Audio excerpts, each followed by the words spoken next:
Vendredi 2 juillet, il est 13 h sur RTI 1, le moment de vous informer. Voici les titres de ce journal.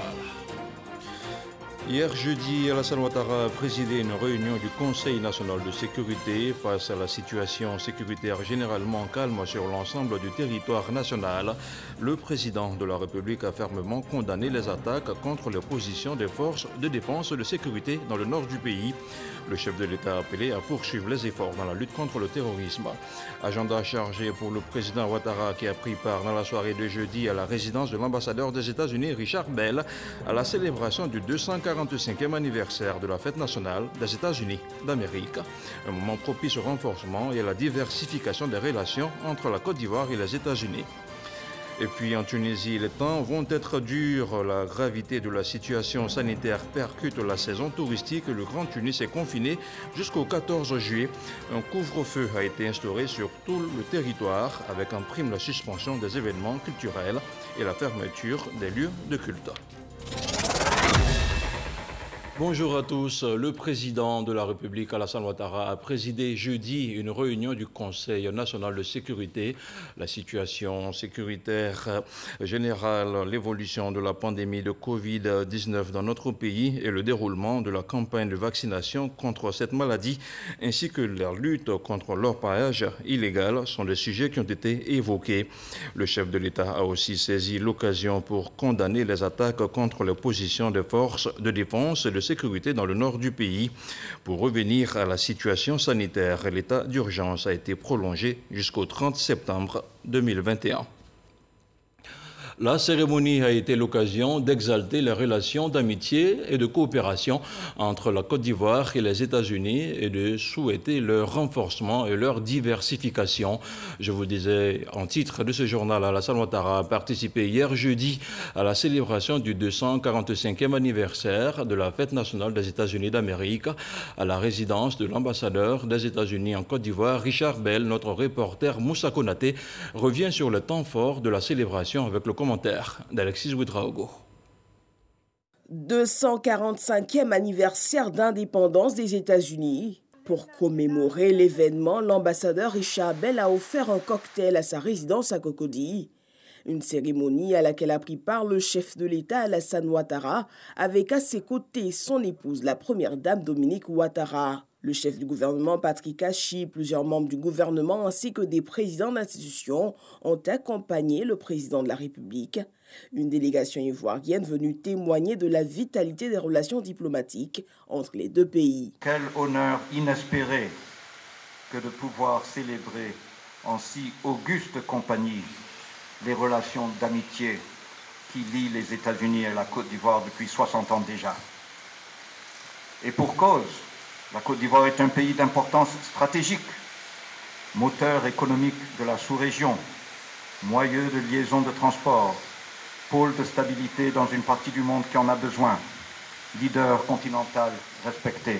Le diplomate américain a souligné les appuis de son pays à la Côte d'Ivoire, notamment dans les secteurs de l'éducation, de la santé et du transport.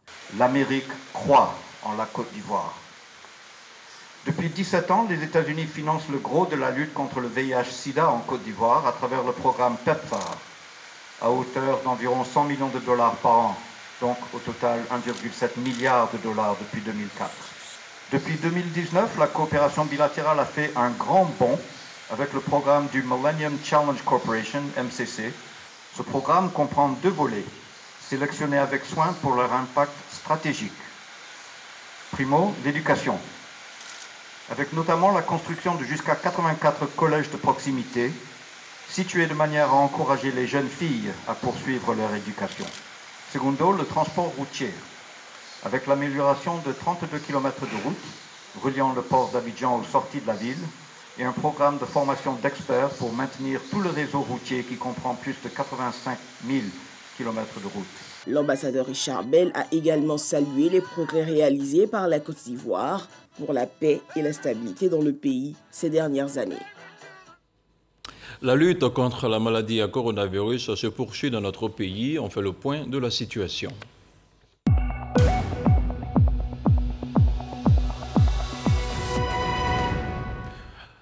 Le ministère de la Santé, de l'Hygiène publique et de la couverture maladie universelle a enregistré hier jeudi 1er juillet 73 nouveaux cas de Covid-19 sur 2258 échantillons prélevés, soit 3,2% de cas positifs, 28 guéris et 2 décès. Depuis hier donc, la Côte d'Ivoire compte 48 378 cas confirmés, dont 47 862 personnes guéries, 315 décès et 201 cas actifs. Le nombre total d'échantillons est de 711 845. Le 30 juin, 10 926 doses de vaccins contre la Covid-19 ont été administrées, soit un total de 768 039 doses administrées. Le ministre de la Santé, de l'Hygiène publique et de la couverture maladie universelle invite toutes les personnes de plus de 18 ans à se faire vacciner. En Tunisie, face à la recrudescence des cas de Covid-19 et l'augmentation des décès, les autorités continuent d'essayer de stopper la vague. Après de nouveaux reconfinements dans plusieurs régions, le Grand Tunis a été bouclé jeudi avec un couvre-feu à 20h sur tout le territoire, la suspension des événements culturels, manifestations et la fermeture des lieux de culte. Fin jeudi à Diamniadio, dans le département de Rufisque au Sénégal, de la mission d'échange et de partage d'expériences entre le ministère de l'Éducation nationale et de l'alphabétisation de Côte d'Ivoire et celui de l'Éducation nationale du Sénégal. 8 thèmes majeurs ont été abordés, entre autres la politique générale de l'éducation au Sénégal, les réformes budgétaires, le cadre organisationnel de l'enseignement privé, le dispositif d'évaluation et de certification. La réunion de synthèse des travaux a enregistré la présence de la ministre Mariatou Koné et de son homologue du Sénégal, Mamadou Talla. Mariatou Koné s'est réjoui des bons résultats de cette mission au Sénégal, avec pour objectif de s'imprégner des meilleures pratiques et apprendre des expériences réussies en matière d'éducation, de formation et d'alphabétisation. Autre chose à présent, face au changement climatique, certaines populations africaines font preuve de résilience, un facteur que l'Institut africain pour le développement économique et social, l'INADES, entend exploiter. Des pratiques de résilience dont les résultats de 19 études ont été rendus publics mercredi dernier à Abidjan. Des études qui portent sur la gestion des conflits entre agriculteurs et éleveurs et l'agroforesterie. On en parle avec Didier Nguessan. Irrégularité des saisons, inondations. L'Afrique subit de plein fouet le changement climatique. Les populations s'adaptent. La résilience de certaines communautés fait l'objet d'études de la part de l'Institut africain pour le développement économique et social, INADES. Les résultats sont présentés. Les initiatives sur la gestion des forêts, la gestion des semences, comment faire face aux inondations, les initiatives sur l'éducation à l'environnement, les initiatives sur la question de la transhumance, comment gérer les conflits entre éleveurs et agriculteurs. La majorité des expériences restent des expériences locales. Ils sont des initiatives assez intéressantes et qui montrent que les populations à différents niveaux s'organisent pour être résilientes. S'adapter mais aussi vulgariser les expériences pour les dupliquer dans d'autres communautés. Nous avons choisi des expériences qui peuvent effectivement être reproduites ça et là en Afrique subsaharienne, même en dehors de l'Afrique. Mais cette reproductibilité aussi dépend de similitudes entre le pays où il a été, où la zone où a été développée et la zone où on veut étendre. La première attente est la prise de conscience du public du changement climatique. La deuxième attente concerne la connaissance effectivement des expériences, des initiatives qui sont développées. Les chercheurs de l'Institut insistent sur la capitalisation de ces expériences pour une réponse africaine au changement climatique. Ignace Kosono, le président du Conseil régional du Gontougo, veut accélérer le développement de sa région. À cet effet, 2 documents stratégiques de développement ont été présentés aux conseillers régionaux. C'était au cours de la première session ordinaire pour l'année 2021, une session au cours de laquelle le bilan des actions de l'année 2020 ont été approuvés par les conseillers régionaux. Le reportage d'Eman Niamia. Quitus a été donné au président exécutif du conseil régional du Gontougo par les conseillers régionaux pour sa gestion de l'institution pour l'année 2020. Ce quitus fait suite au bilan administratif et financier positif qu'il a dressé au cours de la 2e session ordinaire du conseil régional. Un bilan dans lequel il y ressort un excédent de plus d'1,53 milliard de francs CFA. Kossonu Ignace a profité de l'occasion pour présenter 2 documents de développement de la région. Le schéma régional d'aménagement du territoire qu'on appelle STRAT et puis le plan stratégique de développement. On les a confiés, le schéma régional, on l'a confié à un cabinet et puis le plan stratégique de développement, nous l'avons confié à l'Agence nationale pour le développement rural, l'ANADER. L'intérêt de ces documents, pour me résumer, ça empêche de naviguer à vue. À ce conseil, le budget modificatif numéro 1 de l'exercice 2021 de la région du Gontougo a été adopté par les conseillers régionaux. Il s'équilibre en recettes et en dépenses à plus de 3,375 milliards de francs CFA. Au cours de cette session, le président du conseil régional a félicité le sénateur Touré Souleymane, membre du conseil régional nommé récemment ministre-gouverneur du district du Zanza. À mon rang, c'est la population du Gontougo et du Bonkani que le chef de l'État a honoré. Et il attend beaucoup de nous. En me nommant, il a placé beaucoup d'espoir. Mais je ne pourrais pas réussir sans leur soutien. Cette session s'est achevée par la visite du chantier de construction de l'université de Bondoukou qui avance à un rythme encourageant selon les conseillers régionaux. Retour dans le district d'Abidjan avec les marailleuses du débarcadère de Lokodjro qui viennent d'être formées aux bonnes pratiques d'hygiène et aux normes d'accès des marchés. Faute de pirogues, elles s'inquiètent aussi des problèmes d'approvisionnement en poissons. En réponse, le gouvernement leur a offert de quoi améliorer la compétitivité du débarcadère. On en parle avec l'ancien Bakayoko. Le non-approvisionnement du point de débarquement par les pêcheurs, la situation difficile des marailleuses et transformatrices du débarcadère de Lokodjro, le financement des activités des marailleuses sont les problèmes soulevés par les acteurs. On voulait que l'État prenne son engagement pour faire converger les pirogues ici, pour que nous puissions avoir du poisson à mettre en marché. Que l'État nous octroie les 90 millions qu'il nous avait promis il y a 3 ans de cela aujourd'hui, pour que nous puissions avoir quand même quelque chose dans notre main pour pouvoir chauffer notre commerce. Parce que les pirogues refusent de venir ici parce qu'ils disent que les femmes n'ont pas l'argent. Quand ils viennent avec leurs productions, il n'y a pas l'argent pour acheter. Des problèmes que le gouvernement consent à régler dans les meilleurs délais. Elles ont effectivement besoin d'avoir une capacité financière renforcée, puisque le tonnage qui est débarqué ici peut, disons, dépasser leur capacité financière. Dans sa volonté d'améliorer les performances des marailleuses, une session de formation est initiée. Cette formation porte sur les meilleures pratiques en matière d'hygiène et sur les normes d'accès au marché. En tant qu'acteur de la pêche artisanale, vous disposez désormais d'outils de bonnes pratiques d'hygiène, de production et de transformation. Vous venez de recevoir en effet de solides références sur le plan de la maîtrise sanitaire applicable au débarcadère de Lokodjro qui doit être toujours amélioré. Le débarcadère de Lokodjro a une capacité de 20 000 tonnes supplémentaires de poissons pour le marché abidjanais. 5 000 personnes travaillent sur le quai, dont 2 400 marins-pêcheurs et 1 600 marailleuses. Un mot de solidarité à présent à Oumé. Des veuves et des orphelins ont été honorés. Plusieurs lots de vivres et de non-vivres leur ont été offerts par une ONG. La cérémonie de remise de ces dons a eu lieu samedi dernier en présence des autorités locales. Le compte-rendu de Charles Tatou. L'ONG Côte d'Ivoire Solidarité poursuit ses œuvres sociales envers les plus démunis, notamment les veuves et orphelins. Dans le cadre de cette action de solidarité, elle vient de séjourner dans la ville d'Oumé. Nous appuyons sur les autorités locales, les élus, les chefs religieux et également les présidents de jeunesse et surtout la mairie. Et connaissant donc le terrain, ils vont vers des personnes indiquées qui ont déjà en leur sein des orphelins, des veuves, qui ont généralement des cellules sociales dans leurs différentes couches sociales. Et ils choisissent des personnes qui sont réellement dans les difficultés.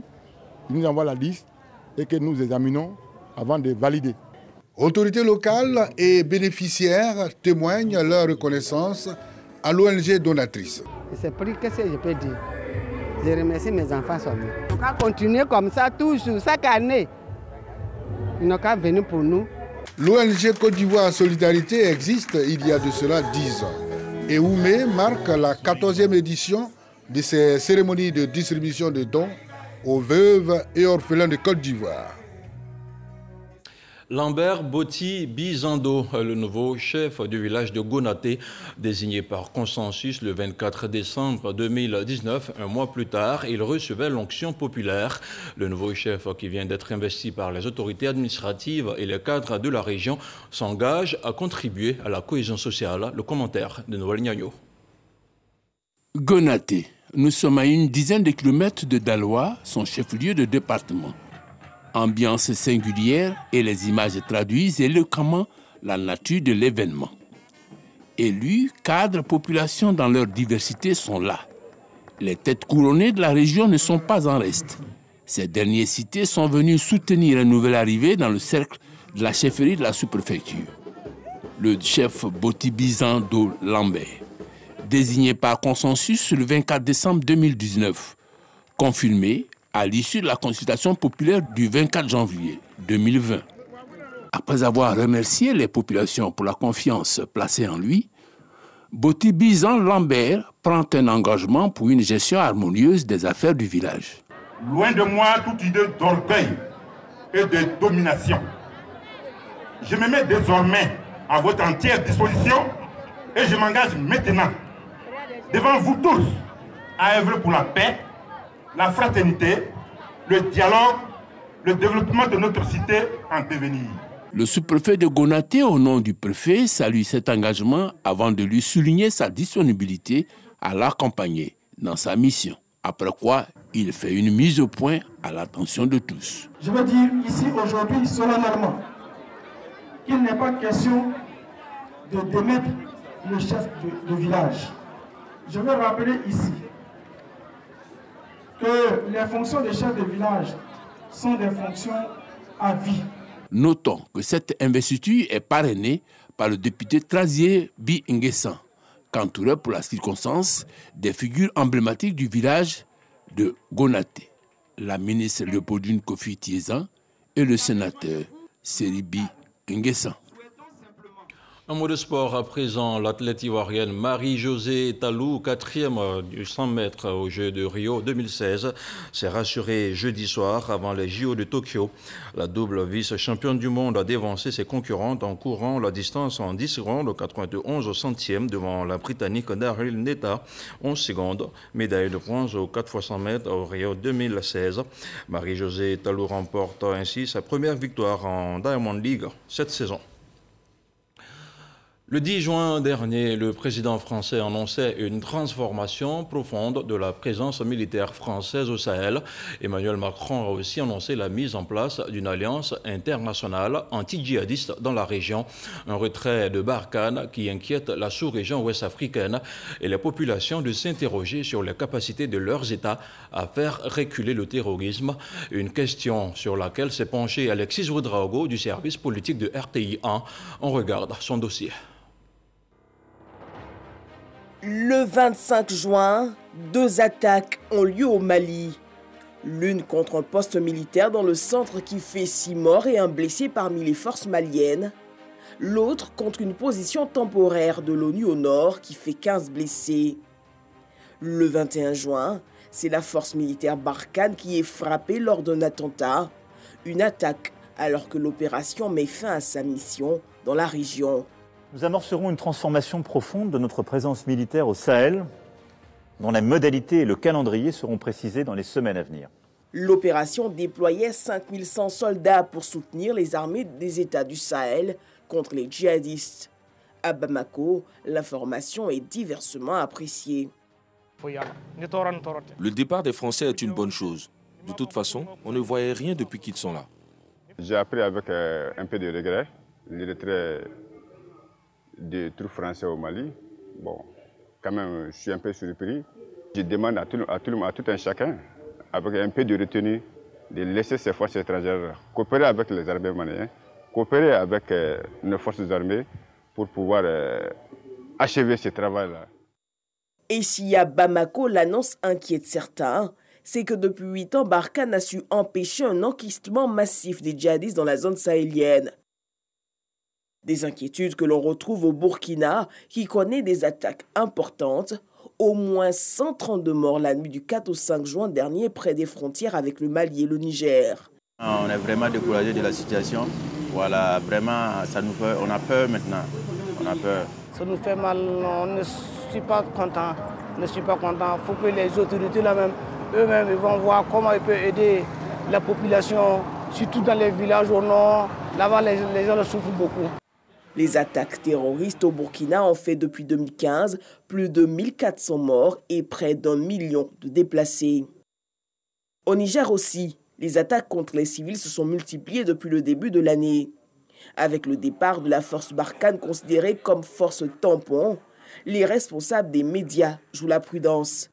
Il y a certaines questions qui concernent, par exemple, la région de Difa. C'est d'ici, de Niamey, qu'on les traite, de peur d'exposer donc les confrères qui sont là-bas sur place. Il y a beaucoup de radios qui sont fermées du fait de l'insécurité. Moi, je n'ai pas été l'objet, mais il y a d'autres qui ont été l'objet des menaces, là où on les dit, voilà, on écoute tes audios, où on te dit, fais attention à ce que tu nous dis. Il y a eu des hommes politiques, des journalistes et des prêcheurs qui ont réussi ce type de menaces. Comment dirais-je, suite à leurs propos qui défendent par exemple la ligne du gouvernement ou la ligne de la communauté internationale contre le terrorisme. Ici en Côte d'Ivoire, le départ de Barkhane est apprécié diversement. Le 10 juin 2020, 14 soldats avaient été tués dans l'attaque d'un poste avancé à Kafolo. Et les récentes attaques contre les forces de défense et de sécurité préoccupent. Quand on dit on a tué les gendarmes, et puis c'est eux qui nous gardent. La population a peur. C'est un phénomène qui ne concerne pas seulement la Côte d'Ivoire, il concerne à peu près toute l'Afrique de l'Ouest. Donc déjà, l'État de Côte d'Ivoire doit collaborer avec les pays voisins. Voilà, collaborer avec les pays voisins au niveau du renseignement, des informations. Et puis aussi mettre en place des mécanismes pour relever un peu le niveau de vie, surtout dans la région septentrionale.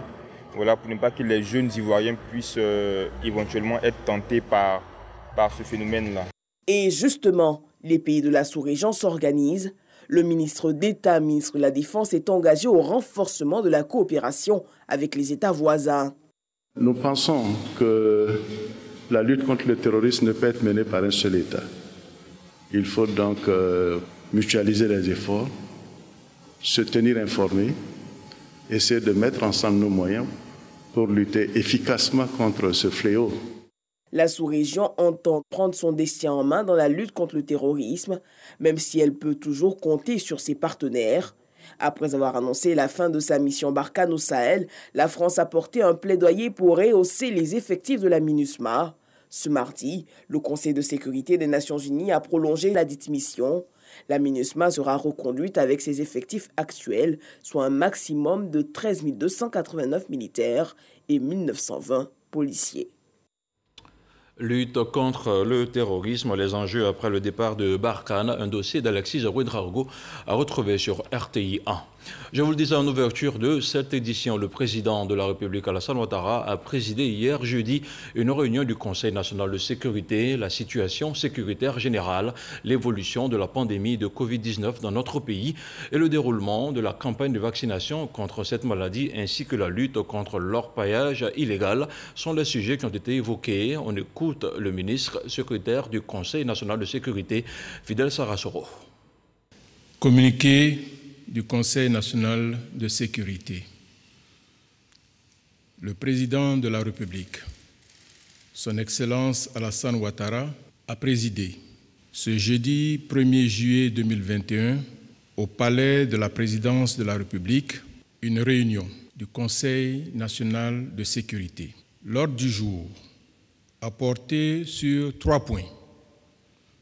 La situation sécuritaire générale, la lutte contre l'orpaillage illégal et l'évolution de la maladie à coronavirus 2019 en Côte d'Ivoire.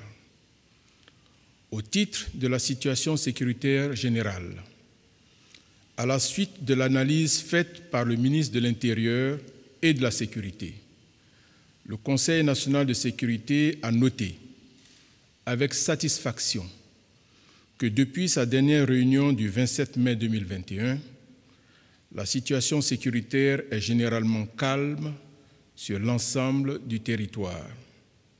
Cependant, cette situation a été marquée par deux événements majeurs que sont l'attaque de la localité de Tougbo, située dans le département de Bouna et frontalière du Burkina Faso, par des individus armés non identifiés le 7 juin 2021, qui a causé la mort d'un militaire ivoirien, et l'explosion d'un engin explosif improvisé sur l'axe Teini-Togolokai, au passage d'une patrouille de reconnaissance des forces armées de Côte d'Ivoire le 12 juin 2021, qui a fait 3 morts, dont un gendarme et 2 militaires, ainsi que 6 blessés.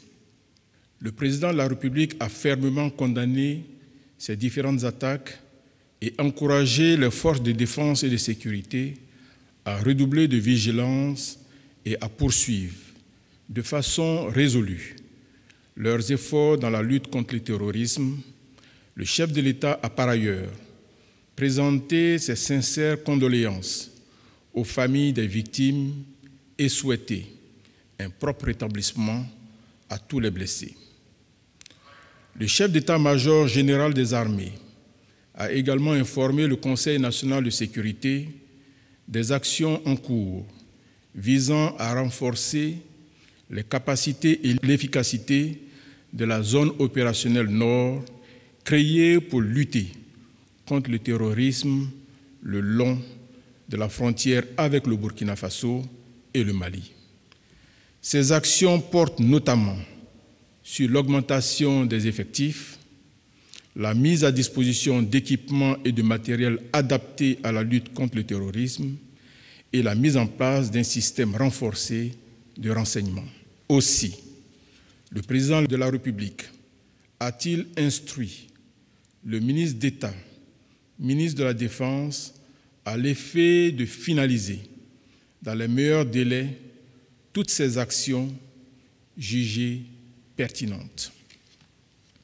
Au titre de la lutte contre l'orpaillage illégal, à la suite d'un exposé du ministre secrétaire du Conseil national de sécurité sur les effets dévastateurs de l'orpaillage illégal, le Conseil national de sécurité, qui soutient les actions de formalisation et d'encadrement des exploitations minières artisanales à petite échelle menées par le ministère en charge des mines, a décidé d'intensifier la répression des infractions au code minier. À cet égard, le Conseil national de sécurité a autorisé la création d'un groupement spécial de répression de l'orpaillage illégal fort de 560 éléments, dont 460 gendarmes et 100 agents des eaux et forêts spécialement équipés pour intervenir sur l'ensemble du territoire. Au titre de l'évolution de la maladie à coronavirus 2019 en Côte d'Ivoire, le ministre de la Santé, de l'Hygiène publique et de la couverture maladie universelle a fait un point de situation sur l'évolution de la pandémie à Covid-19 dans notre pays. Ainsi, à la date du mercredi 30 juin 2021, la Côte d'Ivoire dénombrait 48 305 cas confirmés de Covid-19, dont 47 834 guéris, 313 décès et 158 cas actifs.